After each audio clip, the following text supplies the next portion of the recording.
Hi folks, this is Dan's retirement journey. I'm Philippines bound. Well, I had to stop by the ATM here and make a quick deposit. It's Wednesday morning.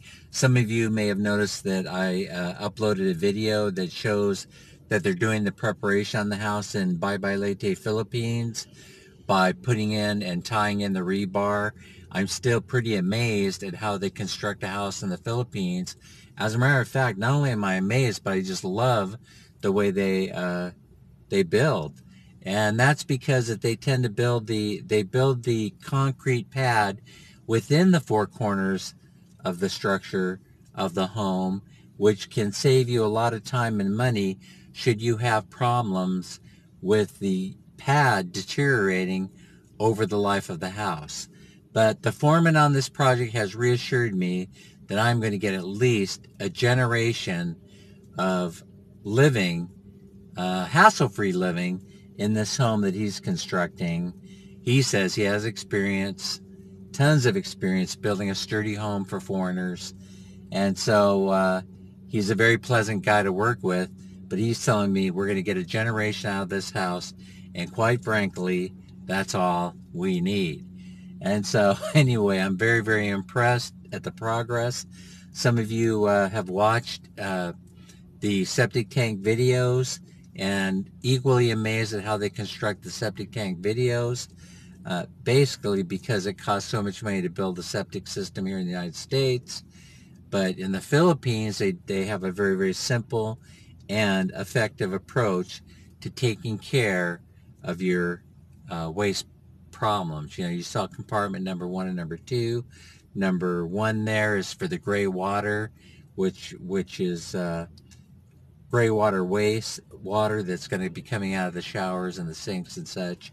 And then tank number 2 for, guess what? Waste number 2.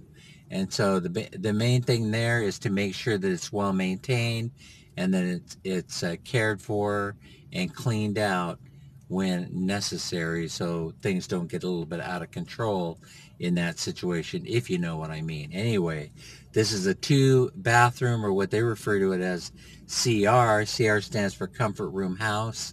And you'll notice that some of you folks that have been watching the videos have been very astute. You notice that and have commented that one of them is an interior bathroom for the house, which is basically going to be located in the master bedroom.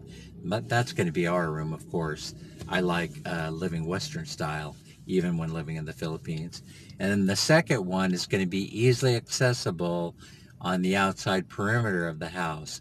And this was my brother-in-law's idea, and I think it's a fantastic idea.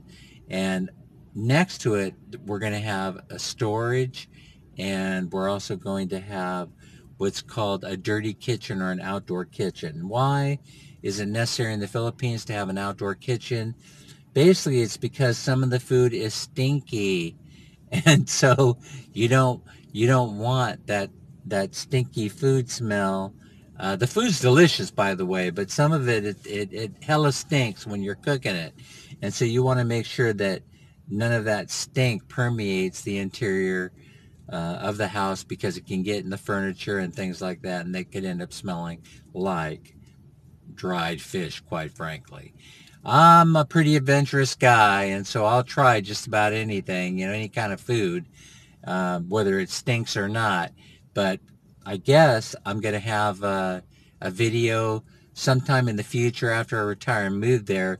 It will be called the Stinky Food Challenge.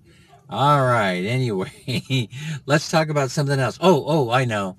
Coming to the bank reminded me that I had promised that I was going to do prosperity seeding. And basically that's just leaving money hanging around for people to find so they can enjoy their life. They can have a nice cup of coffee on me. And the way that I've been doing it is I've been putting money in this prosperity wallet that I found on Amazon. And it's kind of cool because, you know, when you initially see it lying on the ground or someplace, basically you're thinking that it's an actual $100 bill. Well, that'll prompt somebody to grab it, scoop it up, and then when you look on the inside, you're going to notice that it's just like a regular wallet.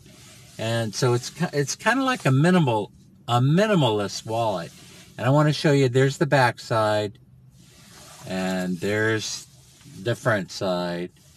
And so it's I have found that this wallet, I've been carrying it around for a long time, has brought me periods of good luck and prosperity.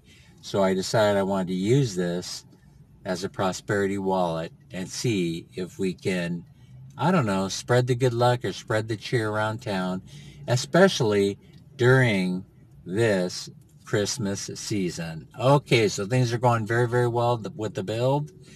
And I've been thinking a lot about, since I'm at the bank, I started thinking a lot about how the transferring of money will work. And I think I have it down. I think I have the system down.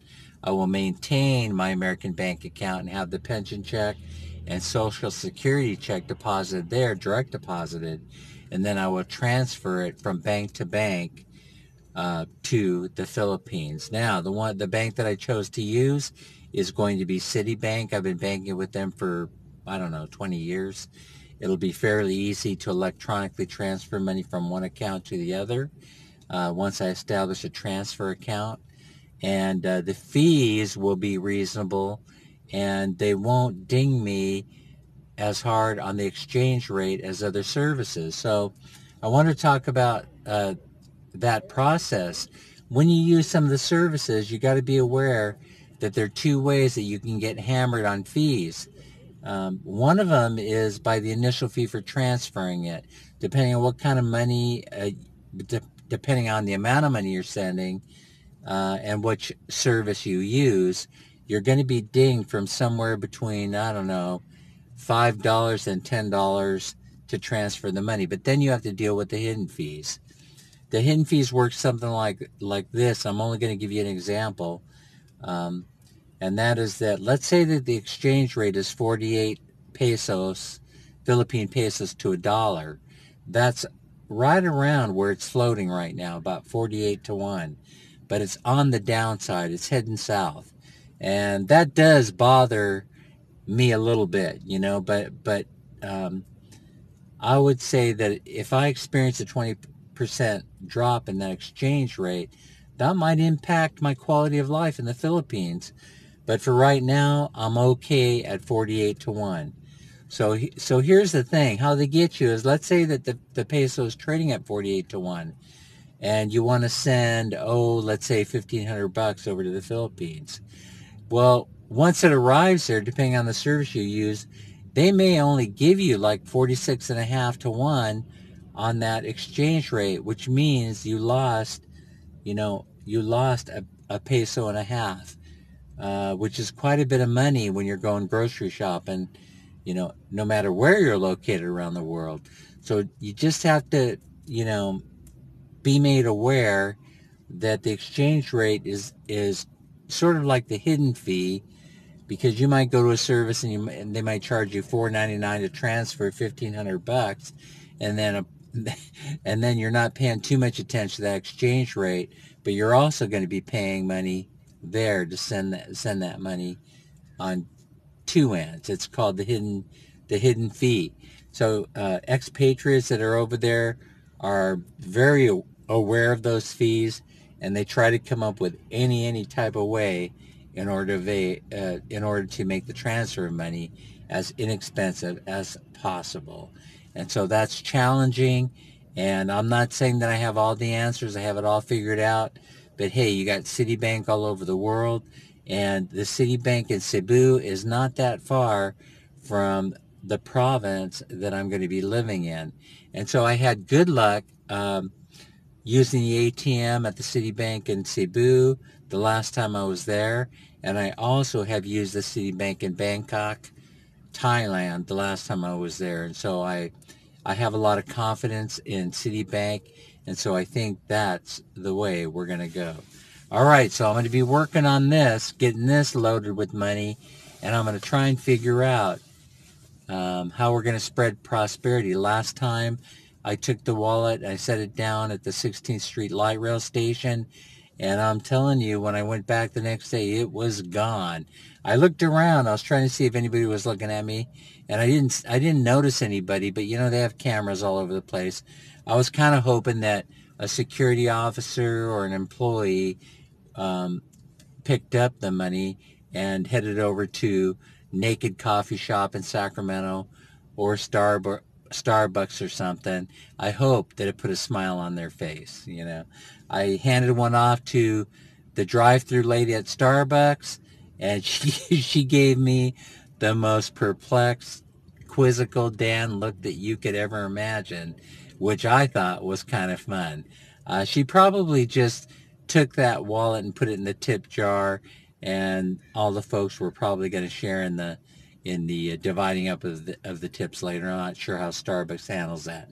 In any event, I got to tell you, I'm having a blast doing it. There's still a little bit of that casino money left, and I plan on giving it all away. Oh, one more thing.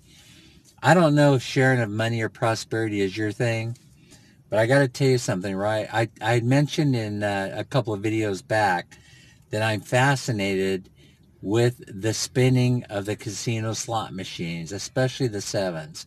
I'm not sure what the history of the sevens is, you know, from a numerological point of view. I'm not sure there's even one. But I'm telling you, I'm probably going to hit the casino again because I want to put up a video that just shows the wheels turning with the sevens. And the idea is not to get lucky and to hit a jackpot.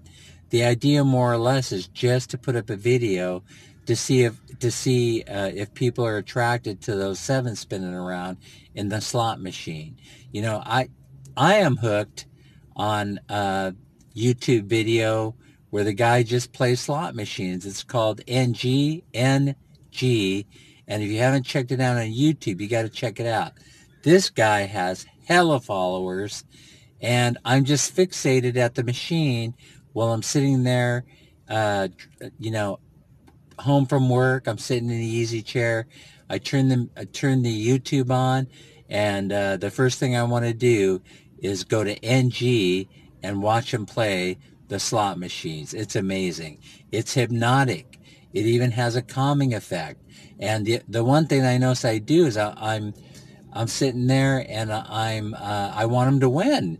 You know, I'm kind of going, yes, even if the sevens come up on the center line and one drops, I'm like, come on, NG, get that money. It's the weirdest thing. So I don't know what it is about the slot machine. I'm not a gambler myself, not these days anyway. I may have been in my other life. You know, some of you may have known because I've shared this story that I worked at the Desert Inn Hotel Las Vegas, and I was the early morning showroom bread baker. I have lived an extraordinary life. Anyway, I'm out of breath talking. No. I know I've said that a couple of times. I don't have a serious health issue, and I don't have the thing that's affecting the global economy and the movement of people around the world. Nope, I'm sure because I've been tested. Don't have it. And I decided I'll probably test more frequently so I can just make sure that I'm healthy and safe and my family is healthy and safe as well. Speaking of that, you out there, you be healthy and safe. Social distance, wear your mask, wear glasses if you got them, wear shields, wear those white booty things on your shoes. Do everything that you can to keep yourself and your family safe during this period of global calamity. Well, I want to thank you for watching my videos. I'm watching my channel grow, but the main objective here is just to communicate and to entertain, and I don't know if it's been that entertaining, but it will be. It will be, especially when I retire and I get over to the Philippines and show you what life is like on the other side of the globe. All right, well, have a happy hump day. It is hump day. That's Wednesday. Bye-bye. See you next time.